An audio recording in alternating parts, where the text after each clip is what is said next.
नमस्ते, मैं हूँ चैताली थानी और आज मैं आपको एक किस्सा सुनाने जा रही हूँ एक लड़के का।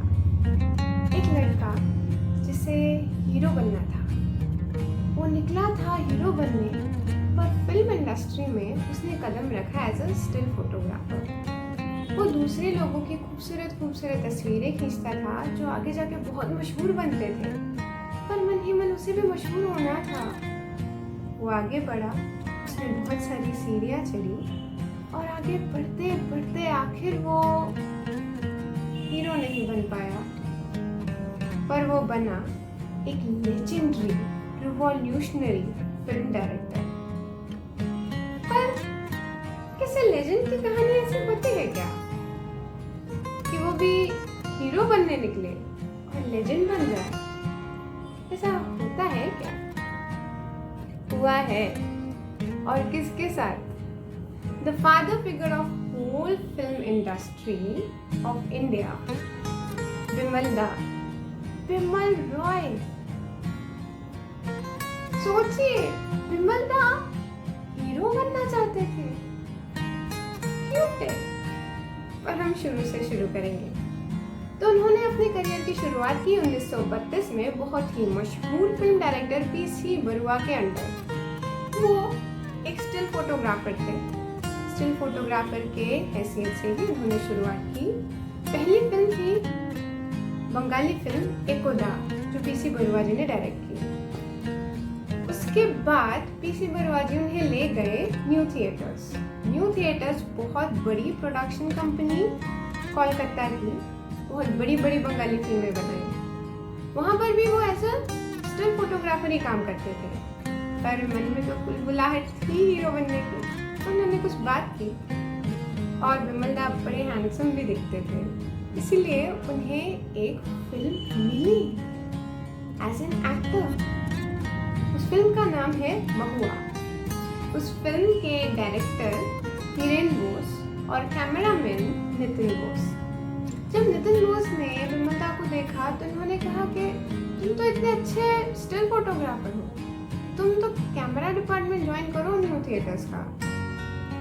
उन्होंने उनकी बात मान ली और उन्होंने जॉब ले ली कैमरामैन। उनकी तनख्वाह थी 15 रुपए पर महीने। फिर वो फोटोग्राफर से कैमरामैन बने। पीसी बरुआ और उनकी जोड़ी बंगाली फिल्म इंडस्ट्री में बहुत बड़ी हिट हुई थी। लेकिन बहुत फिल्मों में कैमरामैन का काम कर उन्हें लगा कि वो कैमरा किसी और के डायरेक्शन में नहीं चलाना चाहते। वो अब इंडिपेंडेंट फिल्म डायरेक्टर बनना चाहते थे। उनकी पहली मूवी एज अ डायरेक्टर थी उधे और पथार। वो फिल्म इंस्टेंट हिट थी। हिट होने के साथ साथ वो एक कल्ट मूवी भी बन गई। वो उस वक्त के समाज का आईना थे और हर किसी की जुबान पर थे। फिर बिमल दा ने न्यू थिएटर्स के लिए बनाई श्री सुभाष चंद्र बोस जी के जीवन पर आधारित फिल्म पहला आदमी, जो कि उनके भारत के स्वतंत्रता संग्राम में योगदान को दर्शाते हैं। उस फिल्म में बहुत सारे बैटल सीन थे। कहीं से तोपें चल रही हैं, कहीं से गोली। ये सब स्टूडियो में सेट पर शूट हुआ था, जो कि पर्दे पर बहुत रियलिस्टिक दिख रहा था। इस फिल्म को देखकर ऑडियंस क्या फिल्म इंडस्ट्री में हैरान हो गई कि उन्होंने ये किया कैसे। फिर बिमल दा मुंबई आए। वहाँ आकर भी उन्होंने बहुत सारी प्रोडक्शन कंपनी के लिए काम किया, लेकिन अब भी उन्हें लगता कि कैमरा उनका है, डायरेक्शन भी उनकी, पर कहानी वो तो भी प्रोडक्शन हाउस उन्हें बताता था। अब वो कहानियाँ खुद ढूंढना चाहते थे। शायद वो हीरो भी इसलिए बनना चाहते थे क्योंकि उनका मकसद था अपनी भावनाएं, अपने विचार, अपनी संवेदना पर्दे पर दिखाना। और इसका जरिया उस वक्त उन्हें एक्टिंग लगा था, लेकिन अब उन्हें इसका बेहतर जरिया मिल गया था, बिमल रॉय प्रोडक्शंस। अब वो अपनी कहानी सुनाने जा रहे थे, और वो पहली कहानी जो बिमल रॉय प्रोडक्शन से निकली थी 2 बीघा जमीन। ये फिल्म आज भी उतनी ही लाजवाब है जितनी उस समय थी। वो बिमल दा की ही नहीं, पूरी हिंदी फिल्म इंडस्ट्री के लिए मास्टरपीस है। सलील चौधरी की लिखी इस कहानी पर बनाई गई ये फिल्म बहुत ही इम्पोर्टेंट लैंडमार्क है इंडियन फिल्म इंडस्ट्री में, क्योंकि कहा जाता है कि इसी फिल्म से न्यूरियलिस्ट मूवमेंट शुरू हुआ इंडियन फिल्म इंडस्ट्री में। रियल लोकेशंस, रियलिस्टिक कॉस्ट्यूम्स, ये सब उस वक्त बहुत बड़ा एक्सपेरिमेंट था। असल में उस समय फिल्में सिर्फ स्टूडियो में ही शूट होती थी, रियल लोकेशंस का चलन नहीं था, और ऐसे में बिमल दा लाए रियलिज्म का एक्सपेरिमेंट। और मैथिली राव, जो कि एक फिल्म क्रिटिक हैं, वो बताती हैं कि उस जमाने में इस तरह के एक्सपेरिमेंट करना थोड़ा मुनासिब था भी, क्योंकि उस वक्त फिल्म इंडस्ट्री चिकनी मिट्टी की जैसे थी, जिससे अभी घड़ा बनना बाकी था। उस वक्त पैरेलल सिनेमा और मेन स्ट्रीम सिनेमा जैसे अलग अलग खांचे नहीं बने हुए थे। अब भी वक्त था कि आप जैसे चाहो उसे आकार दे सकते हो, इसलिए उस टाइम को गोल्डन पीरियड कहा जाता है। और हम खुश नसीब हैं कि उस वक्त मिट्टी को आकार देने वाले कुम्हार थे बिमल रॉय। हाँ, पर उस वक्त स्टार पावर बहुत थी, मतलब फिल्में स्टार्स के नाम पर चलती थी। वो जमाना था, लोग कहते थे कि अशोक कुमार की फिल्म है, चल देखने चलते हैं। लेकिन बिमल दा ने अपने फिल्मों से ऑडियंस के बीच ऐसी छाप छोड़ी कि ऑडियंस ये कहने लगी कि बिमल रॉय की फिल्म लगी है, चल देखने चलते हैं। इतने बड़े एक्टर्स और स्टार्स के बीच एक डायरेक्टर स्टार बनना उस जमाने में ये बिमल रॉय ने करके दिखाया।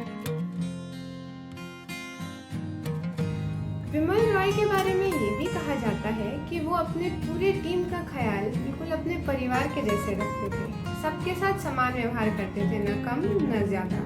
शायद इसीलिए ही सबसे इतनी बेहतरीन परफॉर्मेंसेस निकाल पाते थे।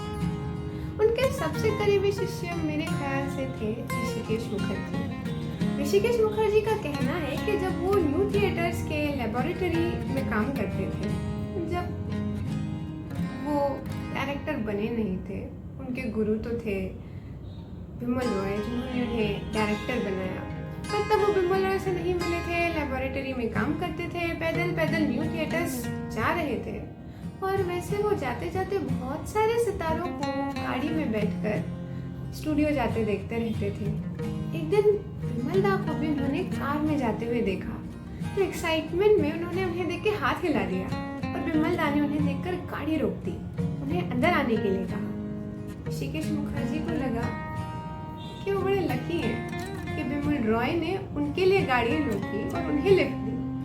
तो कार में बैठे बैठे उन्हें पता चला, जो भी उनको हाथ हिलाकर गाड़ी रोकता था, वो सबको अपनी गाड़ी में लिफ्ट देते थे, चाहे वो टेक्नीशियन हो, जूनियर आर्टिस्ट हो या कारपेंटर हो, कोई भी हो, उन्हें फर्क नहीं पड़ता था। कोई उनसे मदद मांग रहा है, वो उनकी मदद करते थे। ऐसे थे बिमल।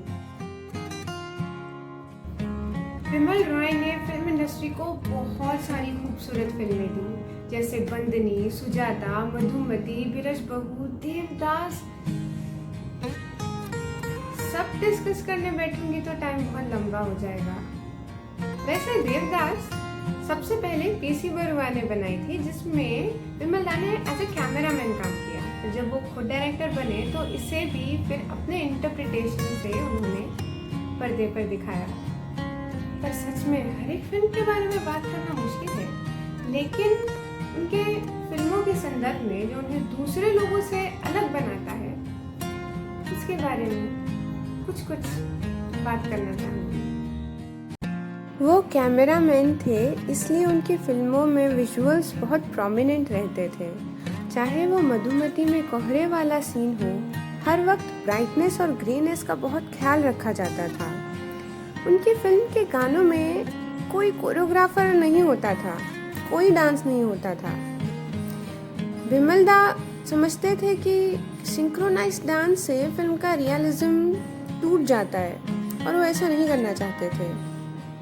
उन्होंने सारे गाने खुद ही शूट किए अपने तरीके से। जैसे सुजाता फिल्म में काली घटा छाए गाने में बीच के म्यूजिकल इंटरल्यूड में जो पत्तों और फूलों के हवा में लहराने का मोन्टाज है, वो बहुत इंस्पायरिंग और मूविंग है। जलते हैं जिसके लिए को तो आज भी टेलीफोन सॉन्ग कहा जाता है। वो जिस तरह से फिल्माया गया वो आइकॉनिक सॉन्ग है। वो हमेशा कुछ अलग ही करते थे, पर वो अलग जो कहानी के साथ खींच जाए। उनकी फिल्मों ने बहुत सारे नेशनल अवार्ड्स जीते, पर लोगों का दिल भी जीता, और न ही सिर्फ फिल्मों ने, पर उन्होंने खुद ने।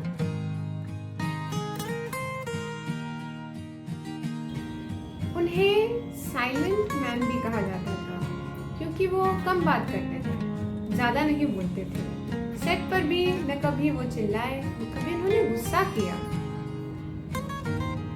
हमेशा ही सहजता से उन्होंने काम किया। चाहे किसी की मदद करना हो, किसी के लिए कुछ भी काम करना हो, बिना जताए बिना बताए करते थे। उनकी फिल्में भी उन्हीं के जैसे थी, बिना ड्रामा, बिना तामझाम, बिना डायलॉग्स, सहजता से अपनी बात कहना, समाज की सबसे असहज बातें भी सहजता से पर्दे पर दिखा जाना। ये था विमल दा का सिनेमा।